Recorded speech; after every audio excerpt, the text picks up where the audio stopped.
everyone, welcome to my channel Microbiology with Huria Khan. So today our topic is continuous culture.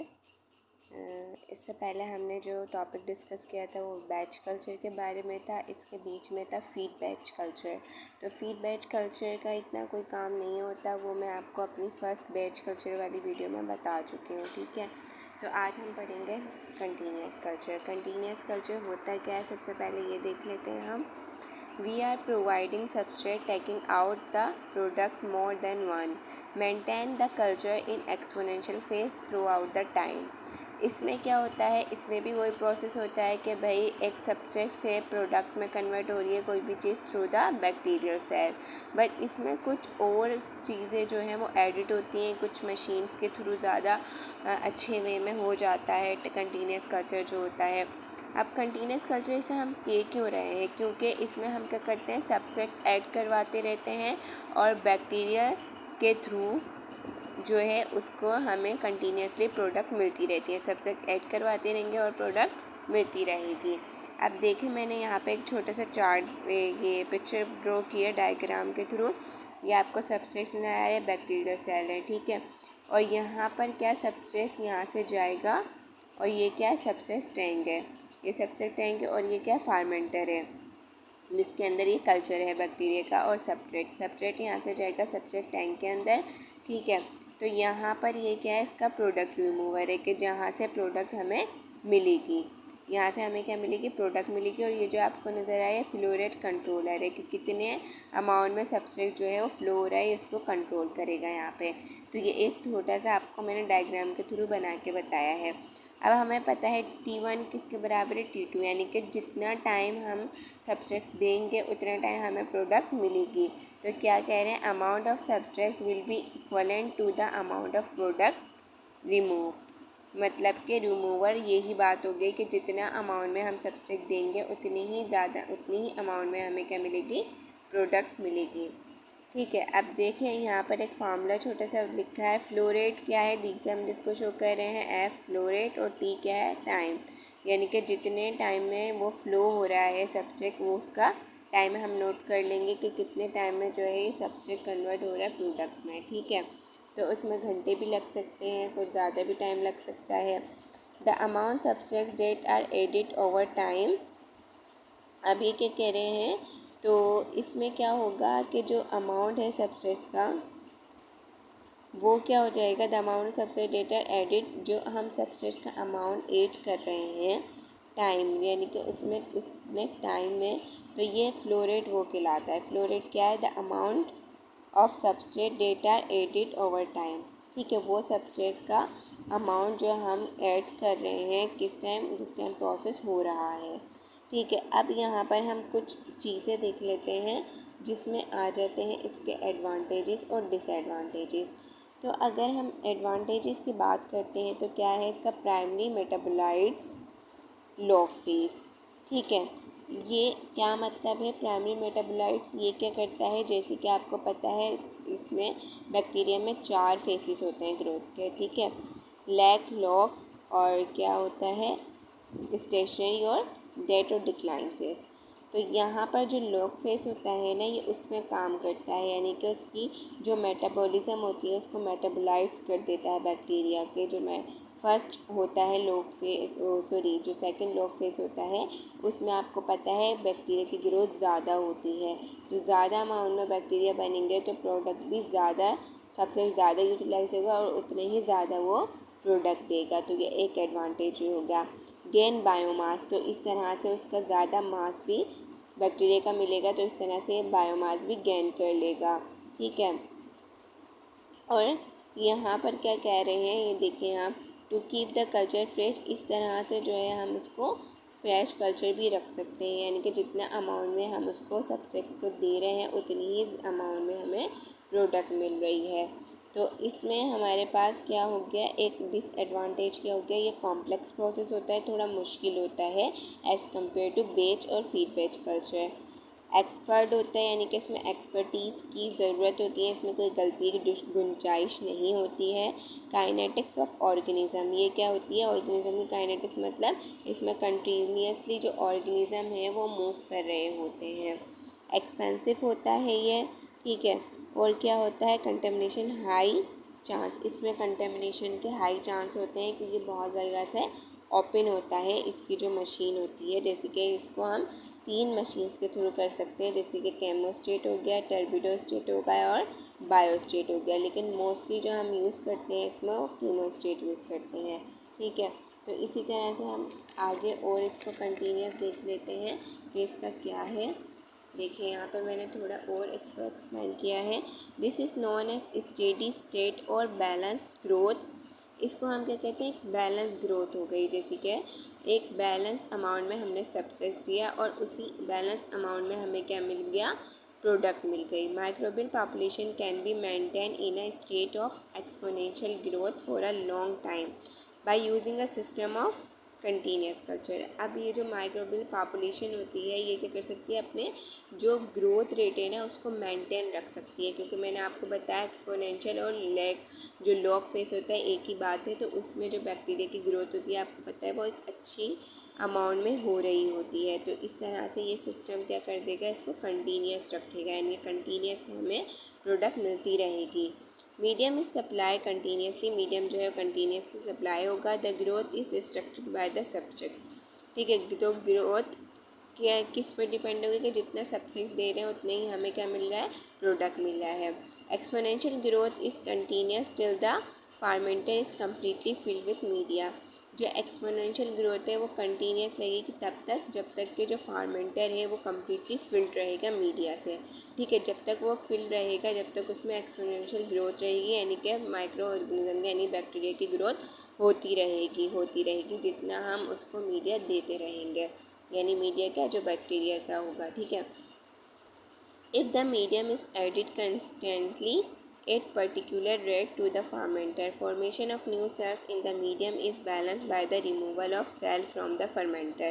अब ये कह रहे हैं अगर जो मीडियम है वो हम क्या करें, कॉन्स्टेंटली जो है पर्टिकुलर रेट में जो है फर्मेंटर में ऐड कर रहे हैं तो उसमें क्या होंगी, न्यू सेल्स की फॉर्मेशन होगी मीडियम के अंदर और क्या हो जाएगा, बैलेंस रहेगा उसका रिमूवल भी, ठीक है। रिमूवल और सेल फ्रॉम द फर्मेंटर, तो उसके जो सेल्स का रिमूवल है वो भी क्या रहेगा, बैलेंस रहेगा अगर हम उसको कॉन्स्टेंटली अमाउंट में क्या देते रहेंगे, सब्सट्रेट देते रहेंगे।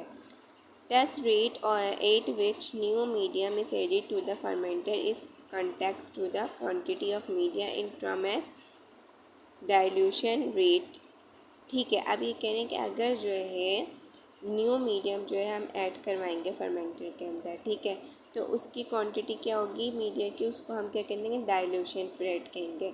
कि अगर हम न्यू मीडियम ऐड करवा रहे हैं तो हम उसको क्या कह रहे हैं, डाइल्यूशन रेट। अब यहाँ पर देखें डी डिफाइन किसको कर रहा है, डी जो है डिफाइन कर रहा है डाइल्यूशन रेट को। Wear F is the flow rate, और एफ किसको डिफाइन कर रहा है, फ्लो रेट, जिसको हम करेंगे इनके वॉल्यूम, तो आपको होता है उसका यूनिट क्या होता है, D M cube. V is the volume, D M cube plus D will be express in, यानी कि H-1 इसको हम ये इसको एक्सप्रेस करेंगे डी को इसमें, ठीक है। The net change in the cell concentration over a time period many be express है। अब जो नेट जो टोटल होगा वो क्या शो करेगा, DX मतलब फ्लो रेट अपॉन टाइम, ठीक है। ग्रोथ माइनस आउटपुट, यानी कि जो ग्रोथ हो रही है उसमें से हम आउटपुट निकाल देंगे तो हमारे पास टोटल प्रोडक्ट बच जाएगी, यानी कि आउटपुट निकाला तो कितनी हमें प्रोडक्ट मिली इस तरह से पता चल जाएगा, ठीक है। इसी तरह हमने इसको ये भी इसी अमाउंट में लिखा हुआ है, ठीक है। Under steady state condition the cell concentration remains constant, जब तक वो स्टेडी कंडीशन रहेगी ना तो उसका जो कंसनट्रेशन है वो क्या रहेगी, कांस्टेंट रहेगी, यानी कि जितना हम सब्सट्रेट देते रहेंगे प्रोडक्ट बनती रहेगी तो उसकी कंसनट्रेशन जो है वो सेम रहेगी। dx अपॉन dt क्या होगा, फिर स्टार्टिंग में तो ज़ीरो होगा लेकिन जैसे ही रिजल्ट आ जाएगा तो उसकी टोटल हमें पॉपुलेशन पता चल जाएगी। Therefore माइक्रो, ये वही आपको इक्वेशन बता रहे हैं जो ऊपर मैंने बताई, ठीक है, micrometer. Thus growth rate is control by the dilution rate of the medium, जो ग्रोथ रेट है उसको हम किससे कंट्रोल करेंगे, डाइल्यूशन रेट से कंट्रोल करेंगे जो कि मीडियम का होगा। Continuous culture environment are common in nature, ये कॉमन होता है नेचर के अंदर, जैसे कि जो ह्यूमन गैस्ट्रो इंटेस्टाइनल ट्रैक्ट होता है उसमें क्या होती है, support a population of well feed normal microbial flora by continuous addition of food by the individual. जैसे कि आपको पता है इकोलाई हमारे इंटेस्टाइन में एक नॉर्मल फ्लोरा में रहते हैं जो हमारी डाइजेशन में भी हेल्प करते हैं। तो यही बता रहे हैं, वो भी एक कंटिन्यूस कल्चर की एग्जाम्पल है। कैसे कि जो भी हम खा रहे हैं वो क्या कर लेते हैं, उसको यूटिलाइज करके प्रोडक्ट में कन्वर्ट कर देते हैं। सब्सटेक्स क्या हुआ, जो हमने खाया और जो हम मिलेगा वो प्रोडक्ट होगी जो कि रिमूव हो जाएगी। ठीक है, जो वेस्ट प्रोडक्ट होगी वो निकल जाएगी। तो इस तरह से एक नेचुरली प्रोसेस भी होता है कंटिन्यूस कल्चर का हमारे अंदर। Through the microorganism, these organism are in a constant state of reproduction since fresh nutrients are supply. तो इस तरह से क्या होते हैं, देखें बैक्टीरिया को न्यूट्रिशन चाहिए होता है, जो हम खाना खाते हैं उनमें सब होता है, फॉस्फोरस या कार्बन वगैरह जो भी उनको चाहिए होता है उनकी ग्रोथ के लिए उनको फ्रेश जो है वो न्यूट्रिएंट्स मिलता रहता है इस तरह से। ठीक है, हम आगे और बात कर लेते हैं इसकी। And gastrointestinal content are flushed out of the body with the faeces. अब मैंने आपको क्या बताया कि जो वेस्ट होगा यानी कि जो प्रोडक्ट वेस्ट होगी वो फीसिस के थ्रू निकल जाएगी। Continuous culture is obtain by using 2 different types of devices. जैसे कि 2 भी होती हैं, 3 भी होती हैं, उसको हम डिवाइसेस भी यूज़ करते हैं कंटिन्यूस कल्चर के लिए। जैसे कि कीमोस्टेट हो गई, टर्बिडोस्टेट हो गई और एक बायोस्टेट होती है। लेकिन ज़्यादातर हम क्या कीमोस्टेट ही यूज़ करते हैं, तो इसलिए मैं यहाँ पर आपको कीमोस्टेट की डेमोस्ट्रेट करूँगी। ठीक है, पिक्चर्स के भी थ्रू और थ्योरेटिकल वे में भी मैं आपको इसका बताऊँगी। ठीक है, तो क्या होता है, it is a simple device consist of a culture vessels in which the cells are grown. ये क्या होती है, एक सिंपल डिवाइस होती है जो किस पर कंसिस्ट होती है, कल्चर वेसल्स में, जिसमें जो क्या होते हैं, जो किसकी सेल्स की, जहाँ पर सेल्स जो है वो ग्रो कर रहे होते हैं। ठीक है, culture vessel is attached to the fresh medium vessel in which sterile medium is filled. अभी कैन जो कल्चर वेसल्स होता है वो किससे अटैच होता है, फ्रेश मीडियम वेसल से, जो कि क्या होता है, स्टेराइल मीडियम होता है जो हमने फिल्ड किया हुआ होता है। ठीक है, अब मैं पिक्चर भी दिखा के आपको ये बताती हूँ। It is also connected to the connector that provides fresh air for the growth of cells in the culture vessel. अब ये कह रहे हैं इसी में एक जो है क्या होता है, कनेक्ट होता है जो क्या प्रोवाइड करता है, फ्रेश जो है एयर प्रोवाइड करता है किसके लिए, ग्रोथ की सेल्स के लिए उस कल्चर वेसल्स के अंदर। ठीक है, the overflow medium containing waste and culture is drawn into another vessels known as container. अब ये कह रहे हैं जो एक कल्चर फ्लो कर रहा है, ठीक है, overflow medium containing and culture is drawn into another vessel, जो एक से दूसरे में जा रहा है वेसल्स के अंदर, उसको क्या कहेंगे, कंटेनर कहेंगे, यानी कि एक में से दूसरे में जो जा रहा है कल्चर उसका बता रहे हैं। ठीक है, या उसको क्या करेंगे, receptacle attach to the culture vessels, यानी कि वो रेसेप्टिकल, यानी कि वो जो बीच वाला पॉइंट होगा रेसेप्टिकल कहलाएगा, जहाँ से एक से दूसरे में जो है वो ट्रांसफ़र हो जाएगा। The culture will reach a constant volume and density when equilibrium between inflow of fresh medium and outflow of medium is reach. अब ये कह रहे हैं जो कल्चर होगा ना वो कहाँ पहुँच जाएगा, कांस्टेंट मतलब उसका एक कांस्टेंट वॉल्यूम हो जाएगा और डेंसिटी हो जाएगी, जब जो है वो क्या कर लेगा, अपना फ़्लो को मेंटेन कर लेगा, यानी कि जो सब्सटेंस का फ़्लो है वो मेंटेन हो जाएगा। जो फ्रेश मीडियम होगा वो भी क्या करेगा, fresh medium and outflow of medium is reach. तो इस तरह से इनफ्लो और आउटफ्लो जो है वो मीडियम का फ्रेश जो है होता रहेगा किसके अंदर, कीमो स्टेट के अंदर। ठीक है, अब आगे देख लेते हैं। और all the constitute of the medium except one are in excess and chemostat. अब जितने भी कॉन्स्टिट्यूट होंगे ना मीडियम के, वो एक के अलावा सारे क्या रहेंगे, कीमो स्टेट में ही रहेंगे, यानी कि कुछ जो है उसमें जो है वो एक कांस्टेंट फॉर्म में ही रहेंगे। The deficient nutrients will support the growth of only limited number of cells. अब जैसे अगर डिफिशिएंसी हो गई है किसी न्यूट्रिशन की यानी कि न्यूट्रिएंट्स की, तो फिर वो कुछ ही बैक्टीरिया हैं जो वो क्या सपोर्ट करवाएंगे, यानी कुछ ही बैक्टीरिया है जो वो वहाँ पर ग्रो करवाएंगे। इसलिए हमें फ़ौरन से इसमें क्या ऐड करना होता है, इनको न्यूट्रिशन देना होता है टाइम टू टाइम, यानी कंटिन्यूसली हमें देना पड़ता है। सब्सट्रेट तो हमें प्रोडक्ट मिलती रहती है। Test the density of culture in chemostat in control by nutrient limitation. तो ये मैंने आपको बताया कि न्यूट्रिशन का होना बहुत ज़रूरी है उसका कीमोस्टेट के प्रोसेस को कंट्रोल करने के लिए, जैसे कि कार्बन हो गया, कार्बन सोर्स, नाइट्रोजन सोर्स और मैग्नीशियम सल्फेट और फॉस्फोरस, ये सारे सोर्सेस हो गए। सही है।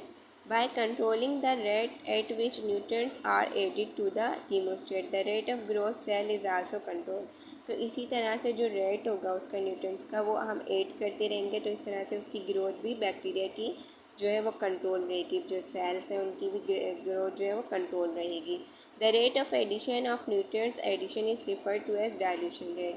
अब जो वो रेट जो हम ऐड कर रहे हैं ना न्यूट्रिशन का, वो कहलाएगा डाइल्यूशन रेट जो हम ऐड करवा रहे हैं।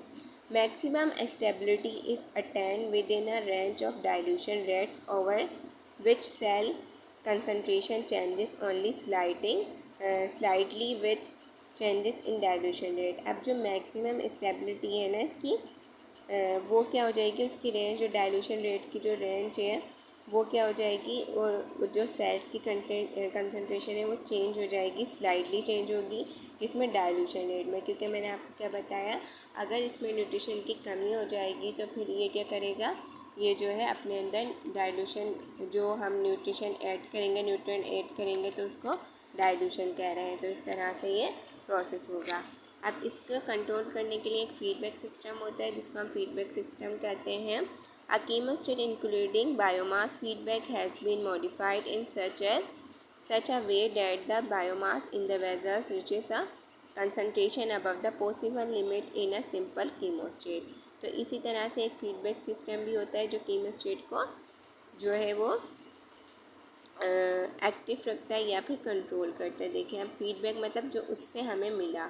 अब इसमें दो तरह के फीडबैक सिस्टम होते हैं, इंटरनल और एक्सटर्नल। इंटरनल क्या होता है, existence of biomass from the chemostat, जो बायोमास की एग्जिस्टेंस है ना इसके अंदर, तो उसको हम क्या कहेंगे, इंटरनल कहेंगे।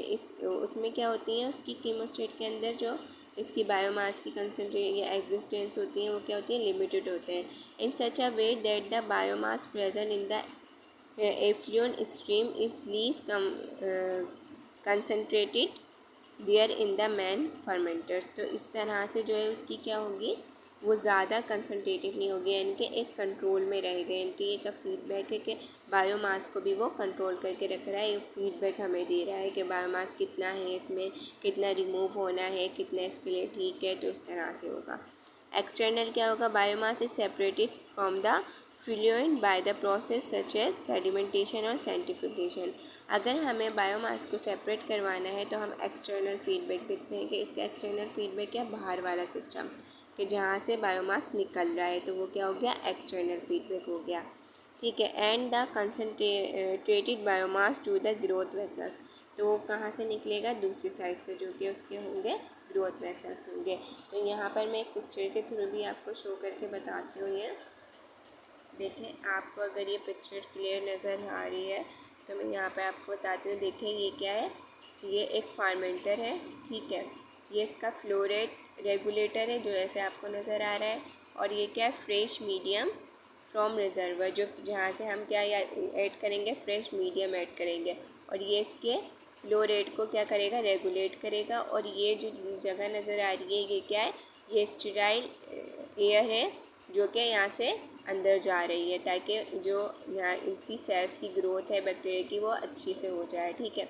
और ये क्या है आपका, ये गैसियस हेड स्पेस आपको नज़र आ रहा है, जहाँ पे गैस जो है आपको बनती हुई नज़र आ रही है। कल्चर वेसल्स हैं जो आपको साइड में नज़र आ रही है, और ये क्या है, कल्चर है।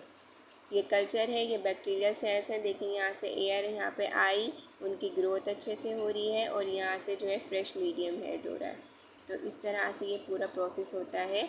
और नीचे से आपको क्या नज़र आ रहा है, यहाँ देखें ये क्या है, इफ्लुएंट कंटेनिंग माइक्रोबियल सेल, जो कि सेल्स यूज़ हो गए। ठीक है, जो यहाँ से पूरे यूटिलाइज हो गए हैं, सब सेक्शन ने प्रोसेस कर लिया है, तो यहाँ पर आपको जो है वो क्या, माइक्रोबियल सेल्स नज़र आ रहे हैं इस तरह से। ठीक है, तो यहाँ पर एक देखें फिगर के नीचे भी हम पढ़ लेते हैं caption, the population density is controlled by the concentration of limiting cells in the reservoir and the growth rate in control by the flow rate, both partners can be set by the expertise, यानी कि इसमें एक expertise चाहिए होती है इस केमोस्टेट को बिल्कुल अरेंज करने के लिए, बैलेंस रखने के लिए। तो हमें इसकी एक्सपर्टीज़ होना लाजमी है, क्योंकि अगर हमें पता होगा तभी हम देखें, क्योंकि इसमें मैंने आपको क्या बताया, जैसे हम सब्सट्रैक्ट ऐड करेंगे उतनी हमें प्रोडक्ट मिलेगी। तो कंटिन्यूस वे में सब्सट्रैक्ट यानी कि यहाँ से मीडियम ऐड करते रहेंगे तो हमें प्रोडक्ट मिलती रहेगी। तो ये एक एग्जाम्पल था आपको कंटिन्यूस कल्चर का। इसके अलावा जो है मैंने दो और आपको बात बताएं, बायोस्टेट और एक और टर्बिडोस्टेट, लेकिन वो मैं इसमें डिस्कस नहीं कर रही हूँ क्योंकि मोस्टली जो है ये कीमोस्टेट ही यूज़ होता है, लेकिन उसकी भी नॉलेज आपको होनी ज़रूरी है। तो वो भी थोड़ा थोड़ा मैं आपको इंशाल्लाह आगे वीडियो में बता दूँगी। तो आज की वीडियो मेरी यहीं पे ख़त्म होती है। तो आई होप कि आपको मेरा लेक्चर समझ आया होगा। So if you like my video so please like, share and subscribe my channel. Okay, Allah Hafiz. Thanks for watching.